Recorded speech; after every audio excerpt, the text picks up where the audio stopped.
여러분 안녕하십니까. 경제현장 오늘 고항철입니다. 오늘의 주요 뉴스입니다.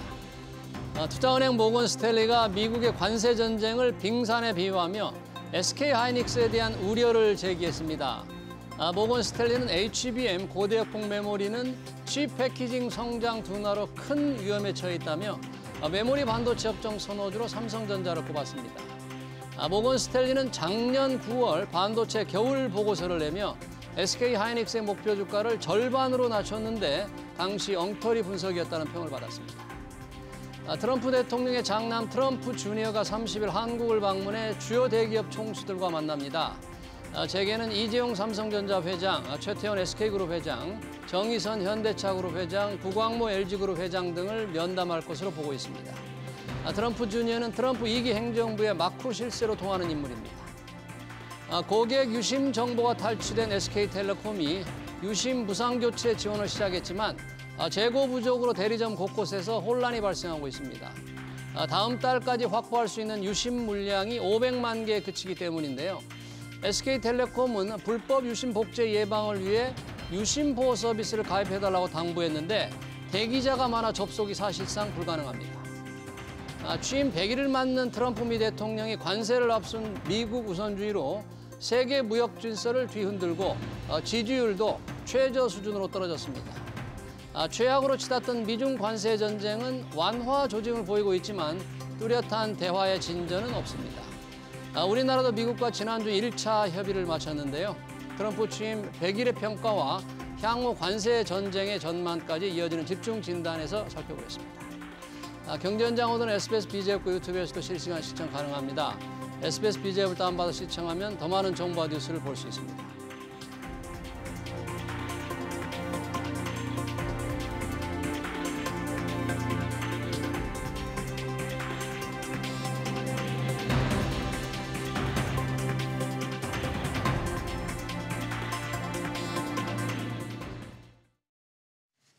트럼프 미 대통령의 취임 100일을 앞두고 있습니다. 미국의 황금기를 내걸었지만 글로벌 금융시장은 관세 폭탄으로 혼란과 충격에 휩싸였습니다. 미국에서도 저항이 강해지면서 트럼프 대통령은 한 발 물러나는 듯한 모습인데요. 트럼프 100일을 맞아 관세 전쟁이 어떻게 마무리될지, 우리 경제는 어떤 영향을 미칠지 토론해 보겠습니다. 최석영 법무법인 광장 고문, 허준영 서강대 경제학과 교수 나오셨습니다. 어서 오십시오. 네, 반갑습니다. 네. 자, 전 세계에 지금 관세 전쟁을 터뜨린 트럼프 대통령 벌써 100일이 됐습니다. 실제 100일보다는 몇 개월 이상이 흐른 것 같은 그런 느낌으로 여러 가지 일이 많았는데, 최석영 대사님, 우리한테도 지금 관세 첫 번째 협상을 했습니다만 트럼프 대통령의 100일을 글로벌 무역 질서라든지 글로벌 금융시장이라 전체적으로 봤을 때 어떻게 좀 평가를 할 수 있을까요?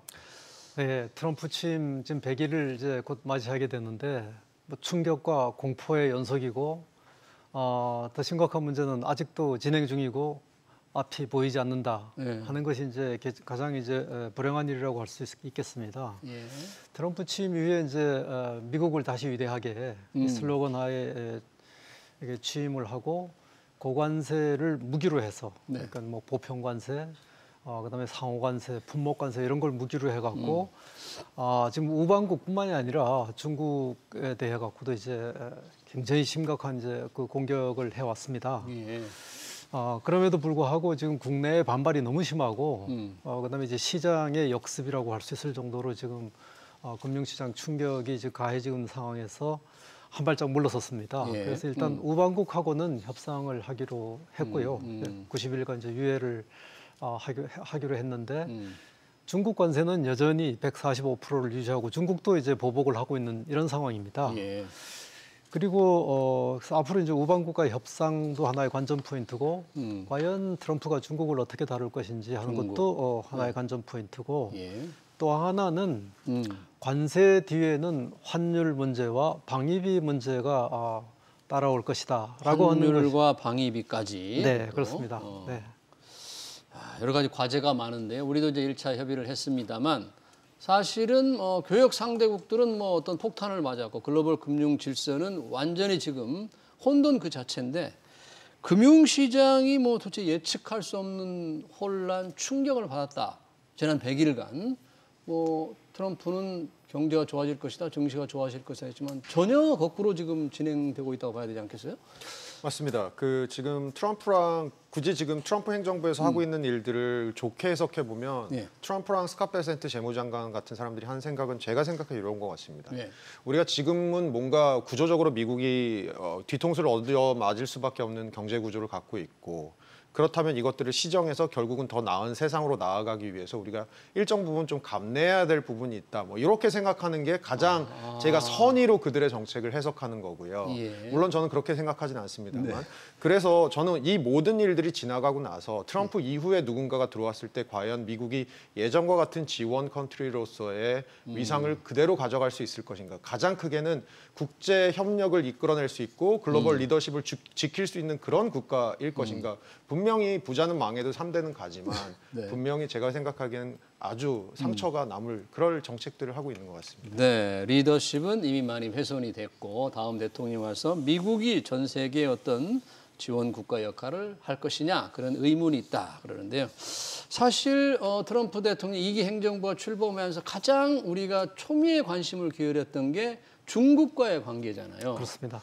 지금 중국에서 서로 145%, 중국에서는 125% 매겼는데 뭔가 대화가 있는 듯도 하고 아니면 뭐 진전이 전혀 없는 듯도 하고 트럼프 대통령의 말과 현실이 다른 듯도 하고 뭐 시진핑 주석이 전화했다 지난 주말은 그런 얘기까지 트럼프 대통령이 했는데 예. 뭐 전화를 했다면 굉장한 진전일 텐데 뭐 그런 진전이 지금 있다고 봐야 됩니까? 예, 제가 보기에는 양쪽 다 지금 기싸움을 하는 중이라고 할 수 있겠고요. 일단 양쪽이 교역이 불가능할 정도의 고관세를 서로 이제 주고받은 상태 아닙니까? 예. 거기에서 이제 미국이 먼저 상호관세에서 이제 전자제품 20개 품목은 일단 예외를 했습니다. 예, 그렇죠. 왜 그런가 하면 당장 자기들이 필요하니까. 음. 중국도 마찬가지입니다. 예. 중국도 지난주에 이제 반도체 8개 종을 관세 부과해서 이제 제외를 시켰습니다. 8개 품목 예, 그랬죠. 네. 근데 이제 이것이 이제 일방적으로 취한 조치입니다. 서로 이제 상호간에 합의를 한 건 아니지만 예.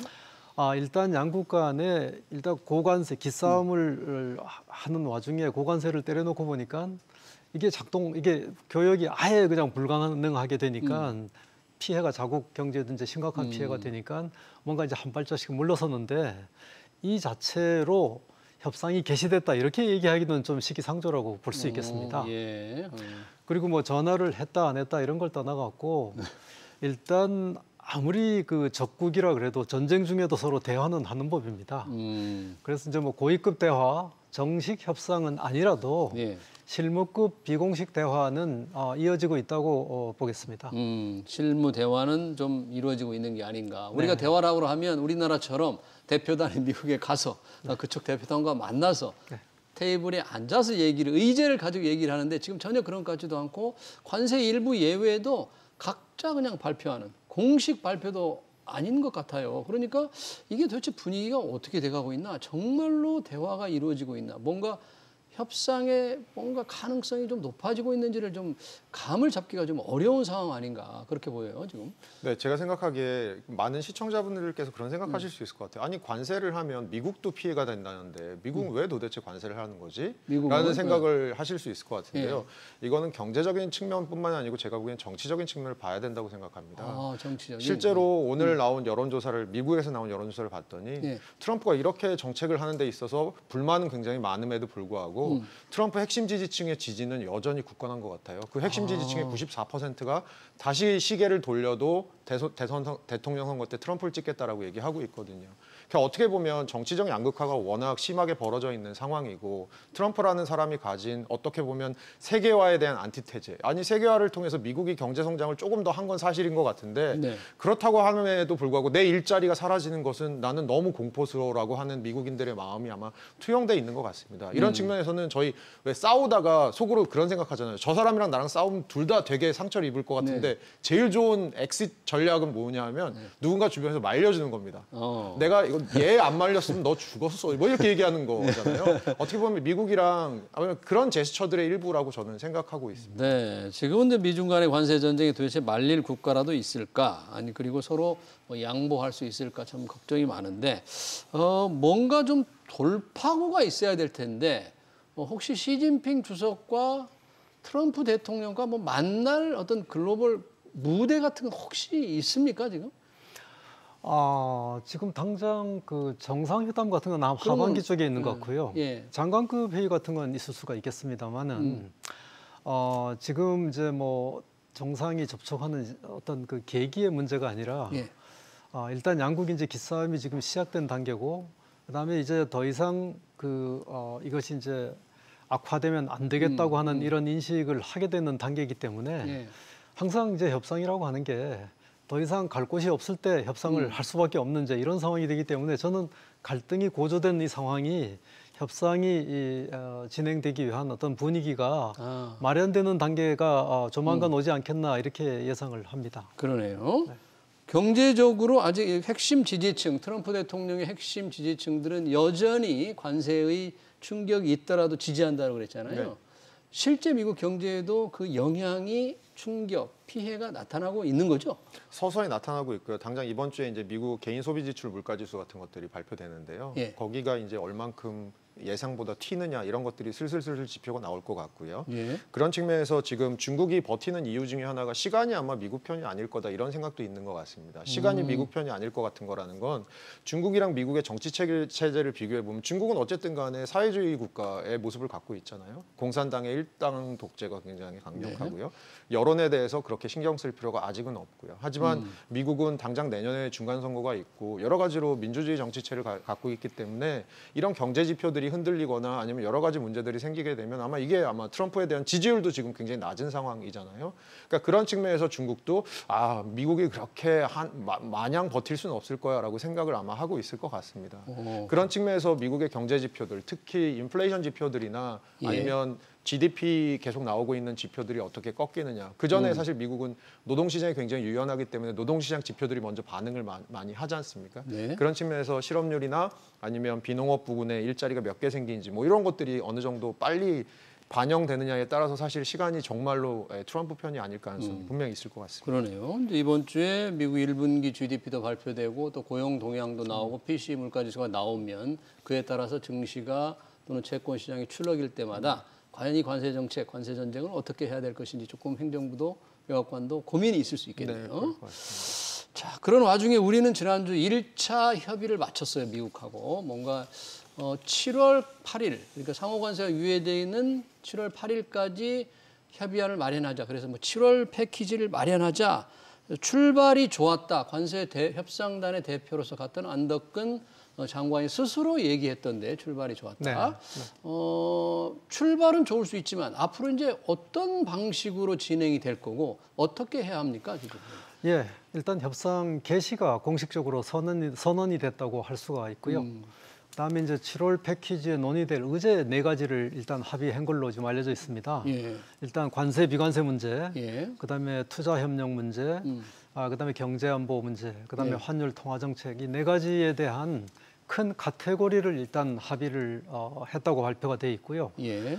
그리고 이 4가지 영역에 대한 협상을 앞으로 실무 협의를 어떻게 진행해 나갈 것인지 그 협상 방식에 대한 합의를 이번 주에 협의를 한다고 알려져 있습니다. 협상 방식. 예, 협상 방식이라고 하면 보통 이제 우리가 그 통상 협상을 할 때는 그 협상을 어떤 주기로 하고 그다음에 그 협상의 그룹을 어떤 분야별 그룹을 나눠서 협상을 하는지. 일부 언론에는 미국이 몇 개국과 하는 그런 협상의 뭐 표준 양식을 마련했다. 네. 그런 게 나오는데 그건 조금 다른 건가요? 그것도 이제 그거는 우리가 4가지 협상 영역을 합의했다고 할 때 예. 그거는 미국이 아마 그 4가지가 미국이 미리 만들어 놓은 어떤 틀, 모델 안에 들어 있을 가능성이 높다고 보고요. 예. 이것은 이제 모델일 뿐이고 그 안에 이제 내용물을 채워가는 건 각국의 사정에 따라 갖고 주고받기를 해야 되겠죠. 이제. 네. 미국이 지금 워낙 수십 개국을 상대로 동시에 협상을 하는 구조이기 때문에 일일이 개별적인 협상을 하기 어려우니까 어떤 틀을 만들어서 상대편한테 던지는 식이거든요. 사실은 이게 미국은 편할 수가 있지만 예.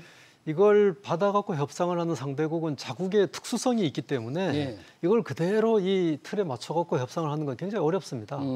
그렇기 때문에 여기 이제 7월 패키지를 우리가 만들 때 네. 그 미국이 제시한 틀 안에 미국이 요구하는 사항만 들어가서는 안 됩니다.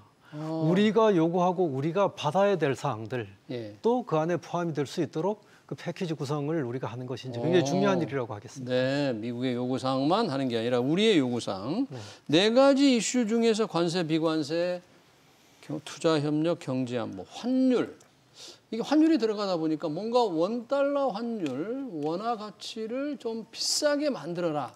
이런 압력이 올 거라는 걸 조금 우리가 걱정해야 되는 거예요? 환율이 들어갔다는 거? 아무래도 맥락을 그렇게 해석할 수밖에 없을 것 같고요. 그러니까 예를 들어서 최근에 아시아 국가 중에 제일 먼저 협상 테이블에 앉은 나라가 한국하고 일본인데요. 예. 뭐 그런 질문 가지실 수 있습니다. 왜 한국은 환율 얘기가 나왔고 일본은 환율 얘기가 없었지? 이런 일본은 생각까지- 환율이 없었어요? 네, 없었습니다. 근데 그 이유가 사실 뻔합니다. 일본은 최근 들어서 일본 중앙은행이 금리 슬슬 올리면서 엔화가 강세거든요. 그런 측면에서 일본은 상대적으로 자유로운 부분이 있고요. 반대로 제가 좀 계산을 해보니까 트럼프 취임일을 기준으로 봤을 때 가장 환율이 많이 절하된 나라 중에 하나가 한국이더라고요. 우리나라가. 예, 근데 그렇게 환율이 절하된 데에는 사실 우리나라가 뭔가 손을 댔다기보다는 최근 들어서 정치적 불안정성도 있었죠. 그리고 우리나라 사실은 반도체 다음 먹거리에 대한 외국 투자자들의 의문도 지속적으로 있는 상황에서 어쨌든 간에 산업 구조 이런 것들, 고령화 이런 것들, 한국 경제가 도대체 앞으로 잘 버틸 수 있는 거야라는 것들에 대한 얘기들이 끊임없이 나온 부분이 저는 반영돼 있는 것 같거든요. 예.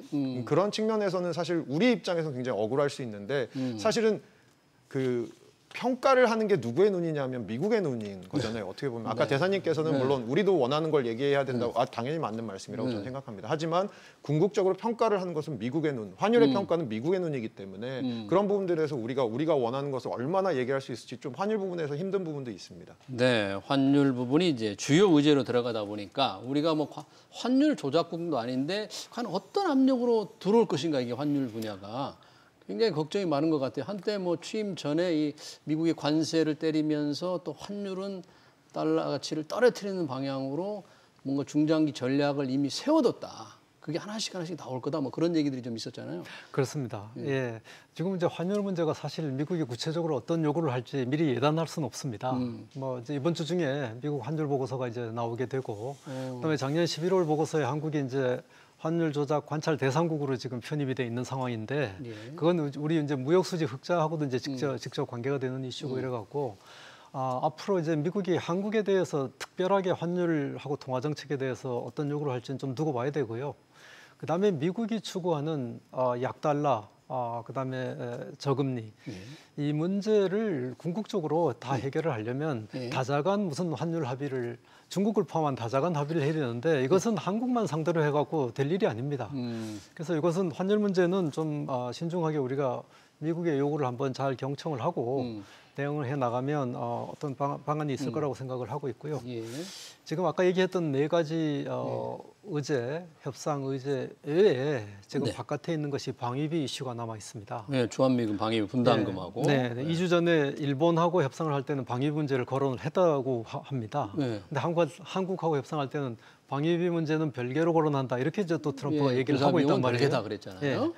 자, 그러면 우리가 환율 문제뿐만이 아니라 이 관세 논의를 할 때 우리가 미국의 양보를 다 해버리면 나중에 방위비 문제가 제기가 될 경우에 우리가 미국하고 어떤 협상을 해야 될 어떤 지렛대를 많이 이제 상실하게 되는 이런 우려가 있지 않겠나.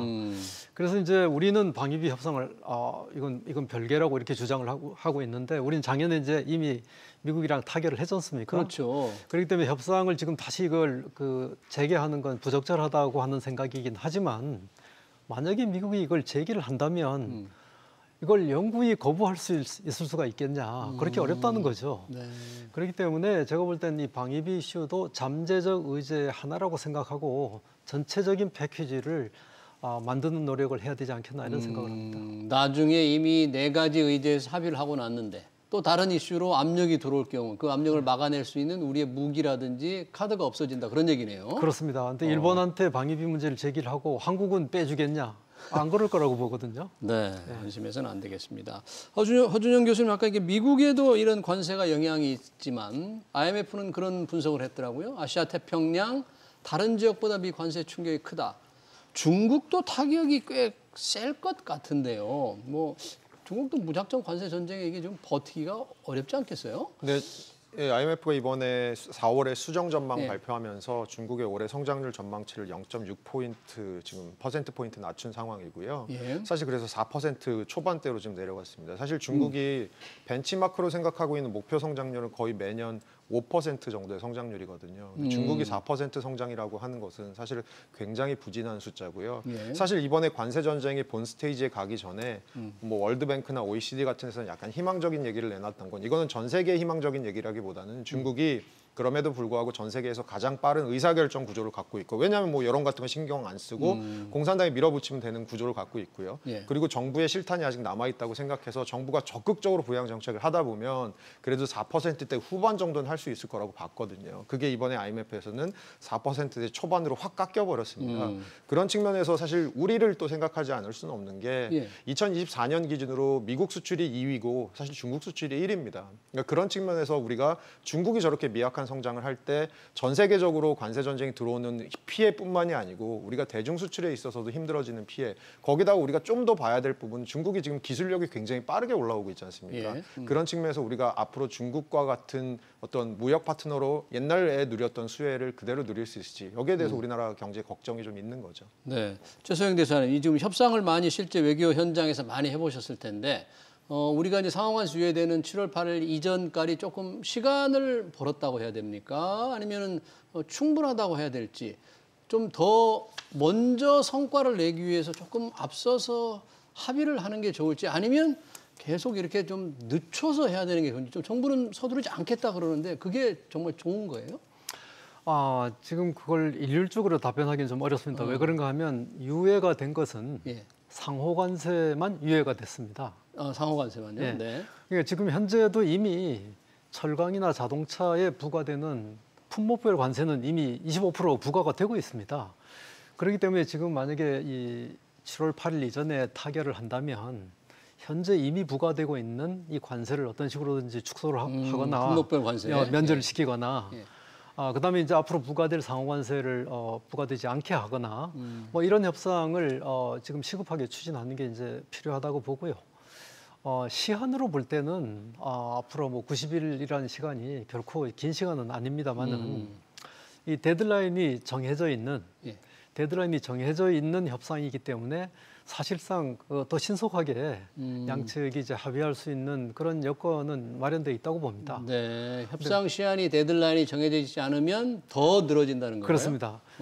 그럼에도 불구하고 우리가 이제 우리가 원하는 것이 이제 관세 인하 내지는 축세 철폐인데 그러면 거기에 대해서 우리가 미국한테 어떤 반대 거부를 줘야 될지 그것이 이제 그 하나의 키 포인트라고 하겠습니다. 우리가 또 과도한 양보를 하게 되면 아까 얘기한 대로 나중에 추후 협상을 할 때 우리 지렛대를 잃어버리는 그런 문제가 있기 때문에 협상할 때 이제 신중해야 되고 또한 이제 우리가 먼저 협상을 하고 난 다음에 후속 협상하는 나라하고 그 비교를 해서 우리가 더 불리한 합의를 한 것이 나중에 발견이 됐을 때 네. 그것이 나중에 다시 수정될 수 있을까? 네. 근데 그런 부분도 문제가 될 수 있기 때문에 만약에 선제적으로 합의를 한다면 그런 부분에 대한 우려도 미리 해소할 수 있는 장치를 마련해 놔야 된다 이런 말씀드리겠습니다. 네, 그렇군요. 이 관세 전쟁 지금 뭐 중국, 미국 다 영향을 미치지만 우리가 특히 관심을 갖는 게 수출 국가니까 이게 영향을 받으면 우리 경제 성장률이 어떻게 될까? 이미 1분기에 우리가 마이너스 0.2% 또 거꾸로 후퇴를 했죠. 이런 상황이 계속되면 뭐 지금 뭐 외환위기보다 심각하다 뭐 이런 우려까지 나오는데 지금 어느 정도로 지금 봐야 됩니까? 우리 경제 상황을.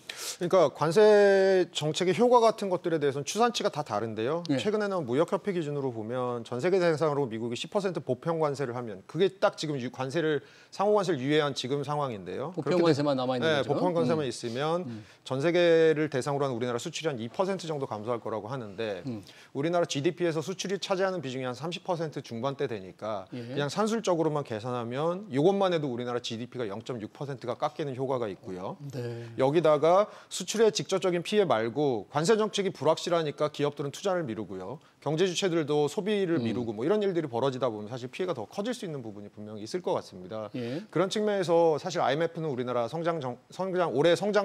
경제 성장 전망치를 1%로 지금 깎았거든요. 2에서 1로. 2%에서 1%로 1%를 낮췄거든요. 예. 근데 사실은 지금 글로벌 IB들에서 나오는 얘기들은 사실 0%대 성장할 가능성이 굉장히 농후하다라는 예. 얘기들이 나오고 있습니다. 네, 우리 성장률 1%대. 뭐 사실상 1%대라고 하지만 지금 보면 그 0%대를 계속 가는 거예요. 그렇습니다. 1분기 마이너스 0.2지만 또 2분기에 조금 회복된다 한들 1%가 되기는 어려울 거니까 이 정도라면 정말 제대로 한 걸음도 진전을 못 하는 거잖아요. 그렇습니다. 허 교수님 말씀 할 때 그 전제가 보편관세 10%만 전제로 하신 건데 예.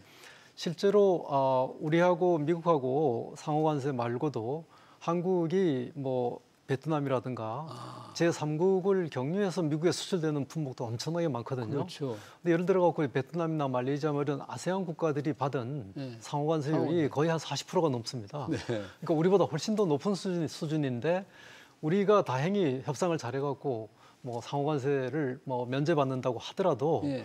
우리 제품을 수입해서 가공해서 미국으로 다시 수출하는 우리 어떤 우방국이나 무역 상대국들이 협상을 제대로 못했을 때는 우리한테 미치는 영향은 보편관세 10% 말고도 훨씬 더 크게 나타날 수 있다는 거죠. 그러네요. 지금 베트남 같은 경우는 우리 스마트폰 만들어서 대부분 미국에 수출을 그렇습니다. 많이 할 텐데 예. 그 영향을 직접적으로 받는다. 뭐 그것만이 아니겠죠. 뭐 그런 나라들의 경제 영향 우리가 직접 받게 되면 과연 어떻게 해야 될까? 그리고 우리 경제 정책을 지금 상황에서 뭐 추가 경정 예산 정부는 12조 원 정도 얘기를 했는데 이걸 어떻게 해야 될지. 한국은행의 기준금리는 과연 지난번에 유지가 됐는데 이건 어떻게 해야 될지. 이것도 좀 시급하게 결정을 해야 될 과제 같아요. 그러니까 우리나라 같은 경우는 이제 정권이 바뀌게 뭐 예를 들어 다음 정권이 네. 어떤 정권이 들어오건 간에 뭐 기존 여당이 하든 아니면 기존 야당이 하든 바뀌게 되지 않습니까? 그렇게 됐을 때는 사실 초반부에 저는 경제는 심리라고 생각하는 부분이 되게 크기 때문에 어떤 경제 정책들의 비전을 보여줄지 그리고 더 중요하게는 그 정책을 하는 사람들이 어떤 분들일지에 대해서 시장이 얼마나 환영을 할지 저는 그것들이 굉장히 경제 주체들에게 미치는 심리적 효과가 굉장히 크다고 생각합니다. 그런 측면에서 다음 정권 들어오시는 분들이 잘해야겠죠. 네. 한미 관세 협상 지금은 지금 정부에서 뭔가 지금 출발은 했습니다만 결국은 마감이 최종 합의되는 것은 6.3 대선 이후 출범할 정부에서 결정을 하는 거겠죠. 그렇습니다. 그러니까 좀 속도를 내고 싶어도 낼 수도 없겠네요. 그러니까 가장 바람직한 것은 현재 이 대행 정부 체제가 협상을 할 때 국회하고 그러니까 나중에 정권이 어디로 바뀌든 간에 여당이나 야당 둘 중에 한 당이 집권을 하게 되지 않겠습니까? 그러니까 어떤 국가가 우리가 이제 단합된 어떤 입장을 가지고 미국의 협상에 임한다는 차원에서 볼 때는 정부하고 국회하고 어떤 국가 이익의 증진을 위해 갖고 협력할 수 있는 그런 메커니즘 마련된다면 가장 바람직하겠습니다. 근데 현실은 아마 굉장히 어려운 것 같습니다. 네, 잘 알겠습니다. 트럼프 대통령 취임 100일을 앞두고 관세 전쟁 그리고 우리 경제에 미치는 영향까지 토론 여기서 마쳐야 될 것 같습니다. 지금까지 최석영 법무법인 광장 고문 허준영 서강대 경제학과 교수였습니다. 고맙습니다. 수고하셨습니다.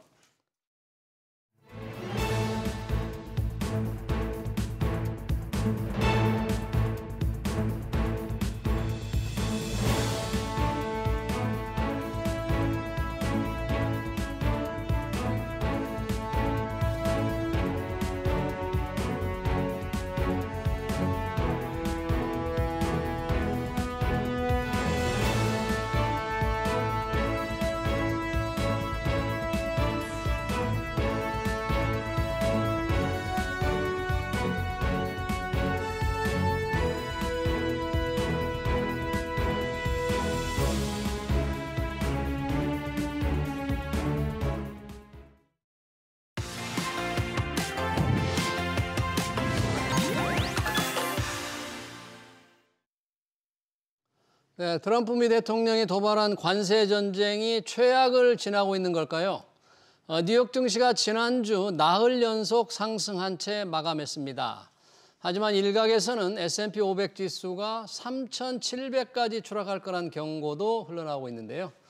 시장은 이번 주 발표되는 미국 빅테크의 1분기 실적에 주목하고 있습니다. 이번 주 증시 전망 허재환 유진투자증권 리서치센터 상무 모시고 얘기 들어보겠습니다. 어서 오십시오. 네, 안녕하십니까. 자, 뉴욕 증시 관세 전쟁의 여파 속에서 지난주 월요일을 제외하고 계속 올랐지 않습니까? 네. 특별히 상황이 그렇게 뭐 호전되는 것 같지 않았는데 왜 시장은 조금 이렇게 회복의 모습을 보였죠? 뭐 가장 큰 이유는 일단 뭐 트럼프가 약간 한 발 물러섰기 때문이다 이렇게 좀 보여집니다. 두 가지 측면에서 좀 물러섰는데요. 예. 뭐 중국 관세와 관련해서도 뭐 베센트 장관도 그런 얘기를 했습니다만은 뭐 중국과의 어쨌든 협상에 대한 여지들을 좀 남겨둔 거, 그다음에 이제 파월 의장에 대해서 그렇게 흔들어대더니 네. 해임하지 않겠다라고 그러니까요. 얘기한 곧 거. 해임할 것처럼 말았는데요. 그 두 가지가 겹치면서 네. 이제는 이제 시장에서 좀 트럼프가 얘기하는 거를 이제 잘 안 믿는 그런 과정이 되면서 주가도 좀 오르지 않았나 이렇게 좀 보여집니다. 네, 말씀하신 대로 미국과 중국 간에 뭔가 대화가 있는 듯한데 그렇다고 해서 뚜렷한 지금 진전은 없거든요. 만약에 관세 완화 분위기가 이렇게 또 이어지면 트럼프 대통령 믿을 수 없다고 했는데 또 어떤 말을 할지는 모르지만 현재 완화 분위기가 이어진다면 증시는 지속적인 상승 흐름을 좀 탈 수 있을까요? 일단은 지금 미국의 주식시장은 최악은 좀 벗어난 것 같습니다.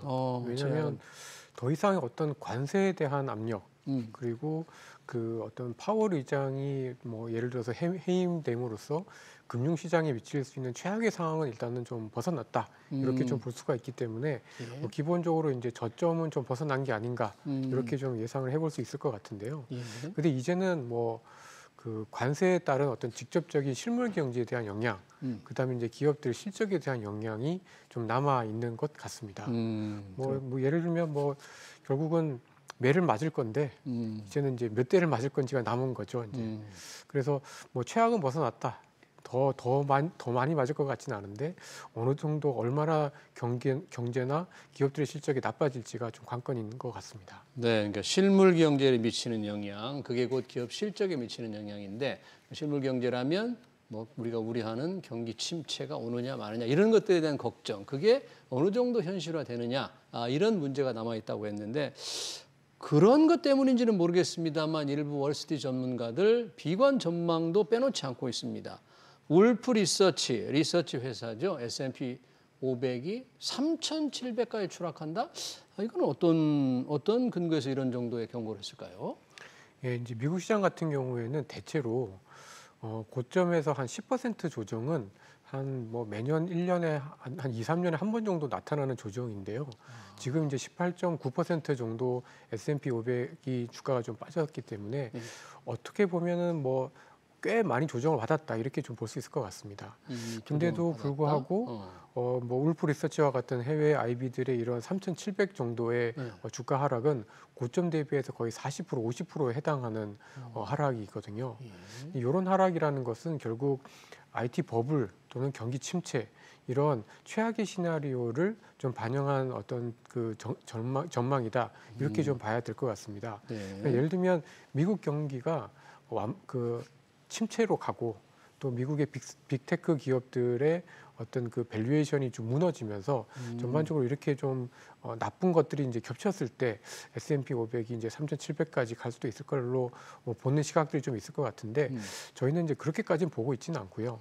침체로 간다고 하더라도 지금 미국의 경제가 어쨌든 금융위기는 아닌 상황이기 때문에 뭐 주가가 고점 대비해서 뭐 절반 가까이 40% 가까이 떨어질 확률은 그렇게 높진 않다. 그리고 빅테크 기업들도 최근에 어떤 고평가 국면에서는 조금 벗어난 측면들이 있기 때문에 그렇게까지 버블 붕괴까지로 저희가 볼 정도는 아니다. 이렇게 좀 판단이 좀 되어져서 S&P 500 3,700이라는 전망은 다소 IT 버블 붕괴와 같은 주식시장의 어떤 버블 붕괴를 감안한 그런 전망이다. 이렇게 이해하시면 될 것 같습니다. 네, 저는 깜짝 놀랐어요. S&P 500이 3,700이라 그러니까 아마도 극심한 경기 침체가 오고 기업들이 수익을 제대로 못 내서 뭐 주가 수익 비율이 큰 폭으로 떨어진다는 전제로 한번 계산을 해보니까 이렇게 떨어질 수도 있겠다 이런 전망을 한 것 같은데 이건 극소수의 사람들의 전망이라 그런 얘기겠죠? 네, 그렇습니다. 전반적으로 이렇게 보지는 않겠다.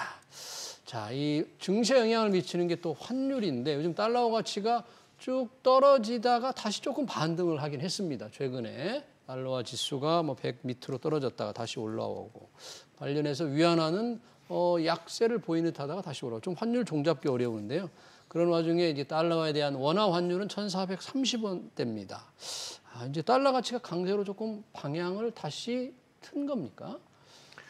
저희는 그렇게까지는 보고 있지는 않고요. 뭐 기본적으로 이제 그 달러가 약하다라는 이야기는 이제 다른 지역들보다도 지금 미국 경제가 좀 나쁘다라는 건데, 사실 이제 그 작년 같은 경우에는 달러가 워낙 강했지 않습니까? 지난 2년 동안 미국 달러가 좀 강해졌는데, 저희들의 이제 그 전망으로는 지난 2년 동안 미국 경제가 좋긴 했지만 좋아지는 거에 비해서 달러가 사실 조금 더 많이 올라가면서 사실 달러 가치가 좀 고평가되었고, 그 부분들이 조금 지금 되돌려지는 그런 과정 중에 있다, 이렇게 좀 보고 있습니다. 그리고 특히 올해 들어서 이렇게 특징을 보면은 달러 대비 유로화, 달러 대비 엔화는 굉장히 좀 강한 상황인데요. 또 달러 대비 저희 원화라든지 위안화라든지 이런 신흥국 통화는 또 그렇게까지 또 강하지는 않은 모습입니다. 그래서 어떻게 보면 지금 달러는 주요 선진국 대비해서 지금 그동안 고평가되었던 부분들을 좀 해소하는 과정이지, 지금 완전히 뭐 최근 들어서 되게 우려가 되었던 뭐 셀 USA 같이 해서 뭐 달러 자산에서 예. 완전히 이동하는 그런 모습은 아니다라고 저희는 좀 보고 있습니다. 네, 지난주 한때도 달러를 팔고 미국 채권도 팔고 미국 주식도 팔아서 말씀하신 대로 셀 아메리카 뭐 그런 얘기가 있었는데 그 정도는 아니다. 우리 환율은 그러면 현재의 수준에서 만약에 달러가 조금 현재의 강세를 유지한다면 달러당 원화 환율이 한 1,430원 그 이상으로 조금 올라가는 모양일까요? 아니면 어떤 모습을 그릴 수 있을까요? 근데 이제 미국 달러가 아직까지는 좀 고평가되어 있는 측면들이 있기 때문에, 고평가. 예, 저희가 원화가 자체만으로 물론 이제 저희가 절상되고 가치가 올라가기는 쉽지가 않습니다만은 그래도 더 올라가기보다는 지금 정도 수준이 좀 적정한 레벨이다라고 좀 생각이 좀 들어서 저희는 이제 1,400 한 초중반대에서 원달러 환율은 좀 움직일 걸로 예상을 좀 하고 있고, 예. 특히 이제 미국과의 어떤 협상에서 이번에 환율이 나왔다는 게 주요 의제로 들어갔거든요. 예, 그 얘기는 결국은 달러가 약할 때 원화는 좀 절상적으로 정책들을 좀 그 한국 정부가 좀 마련을 해달라라는 얘기 또는 압박이기 때문에 원화 가치가 더 떨어지진 않을 걸로 좀 보여집니다. 네, 그렇군요. 원달러 환율이 더 오르기는 이제 어렵다. 뭐 그런 얘기네요.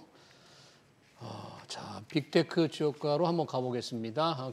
그동안 하락세를 보였는데 더군다나 EU 집행위가 애플과 메타의 이런 독과점 관련해서 과징금을 대규모로 매겼는데 그 자체가 빅테크 주가에는 별 영향이 없었죠. 네, 그렇습니다. 사실 대규모 이제 그 과징금을 매기긴 했지만 이들 기업들이 벌어들이는 수익에 비하면 뭐 사실은 아주 큰 규모는 아니었던 것들이 분명히 좀 있는 것 같고, 또 이런 빅테크 기업들이 연초 이후에 주가가 좀 많이 빠졌습니다. 아시겠지만 뭐 테슬라라든지 이런 미국 기업들, 빅테크 기업들이 미국 주가가 떨어지는 과정에서 훨씬 더 많이 떨어지면서 일정 부분은 좀 싸 보이는 그런 국면까지 좀 떨어졌기 때문에 아마도 이제 미국의 빅테크의 주가가 더 떨어지기보다는 조금은 지금 정도 레벨에서 좀 안정을 찾아가는 그런 흐름으로 저희가 좀 이해를 해야 되지 않나라고 보고 있습니다. 네.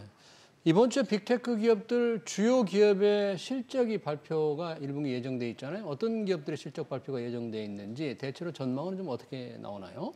이번 주에 이제 애플, 뭐 마이크로소프트, 메타 이런 이제 미국의 빅테크 기업들의 실적이 이제 발표가 되게 되는데요.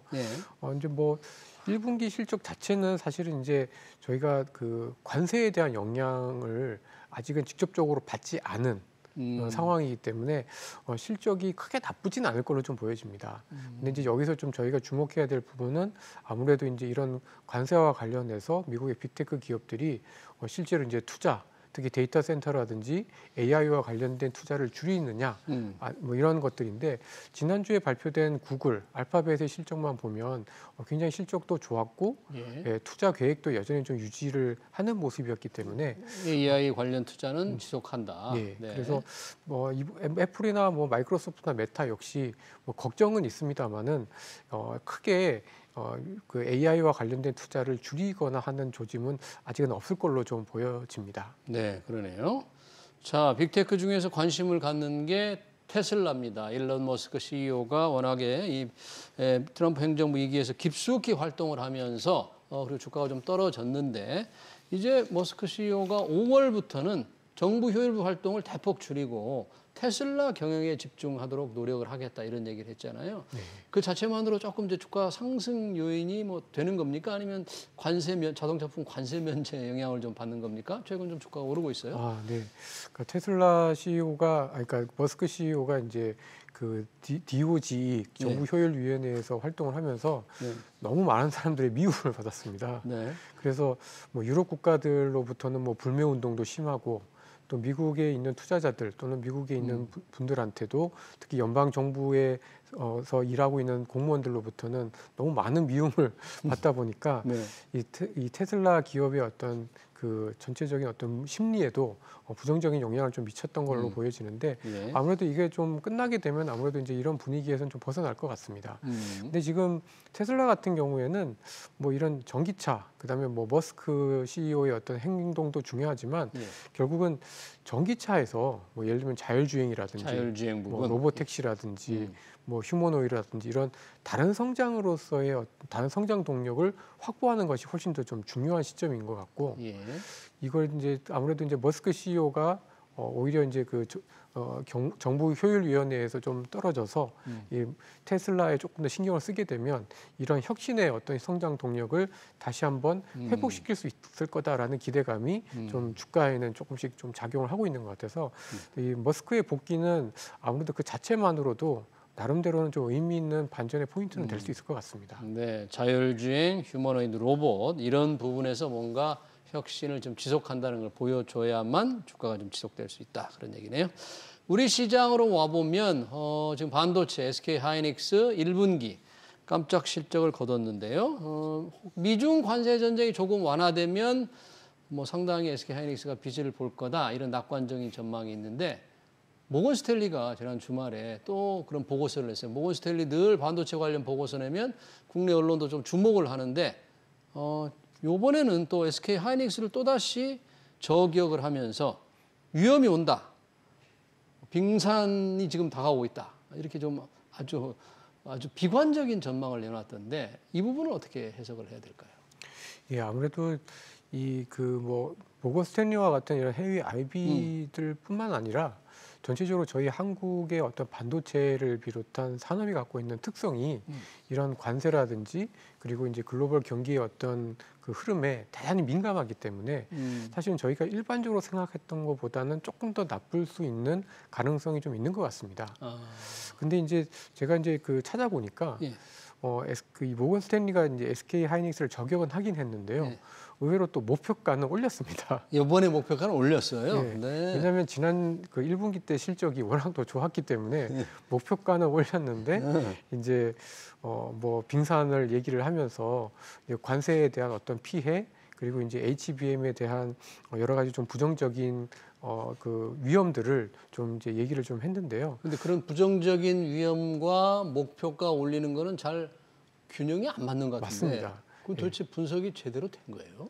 그래서 이제 저희도 이런 부분에 있어서 이제 해외 IB들의 이야기를 무조건 100% 신뢰는 하지는 않습니다. 근데 다만 이제 SK 하이닉스도 그렇고 삼성전자도 그렇고 결국은 반도체라는 어떤 산업 자체가 주는 어떤 민감도가 큰 산업에서는 어떤 글로벌 경기가 지금처럼 이렇게 불확실한 상황에서는 생각보다 실적이 많이 미끄러질 수 있다라는 거를 저희가 좀 그냥 경고를 하는 수준에서 저희가 좀 봐야 되지 않나 이렇게 좀 보고 있습니다.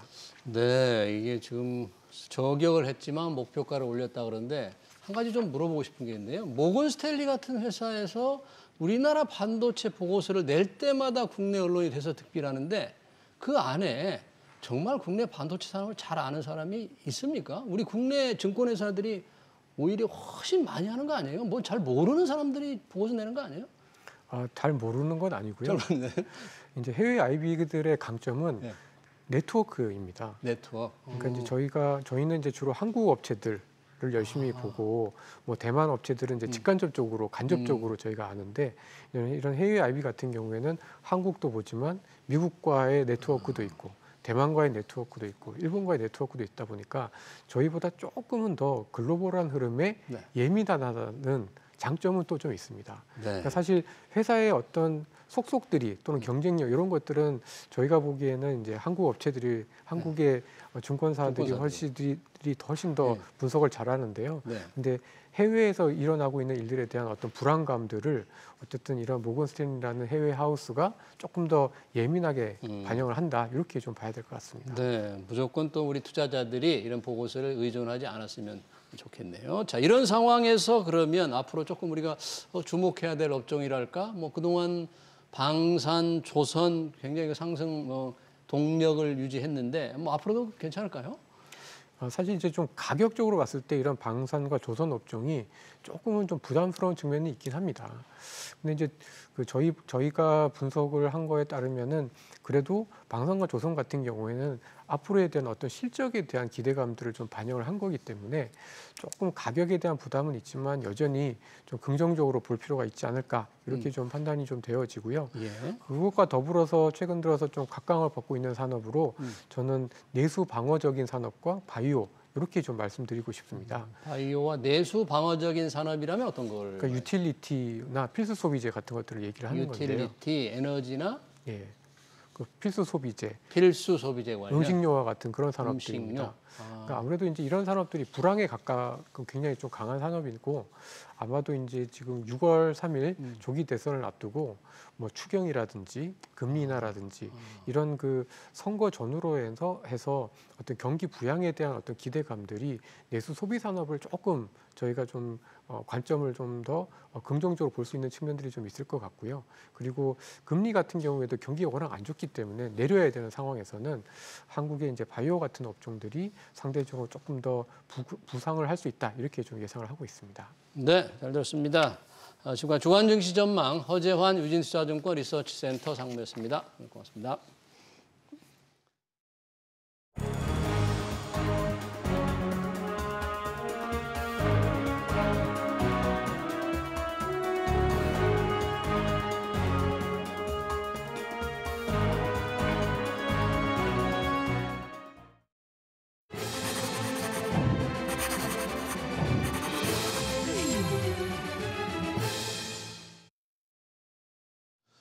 네, 트럼프 미 대통령이 취임한 지 100일입니다. 전 세계가 관세 폭탄의 홍역을 앓고 있죠. 충격은 미국에서도 심각합니다. 요즘 미국 국민들이 구글에서 가장 많이 하는 검색이 2008년 금융위기, 대공황 같은 어두운 단어들이라고 합니다. 최악의 상황이 되풀이되지 않을까 대비하기 위해서라는데요. 틱톡이나 인스타그램에도 있는 반찬으로 한 끼 때우기, 간편식 차림 같은 콘텐츠의 인기가 높다고 합니다. 미국이 어쩌다 이렇게 바뀌었는지, 트럼프 미 대통령이 국민들의 저항과 반감을 이겨낼 수 있을지 주목됩니다. SBS 비즈 경제 현장을 여기서 마치겠습니다. 시청해주신 여러분 고맙습니다.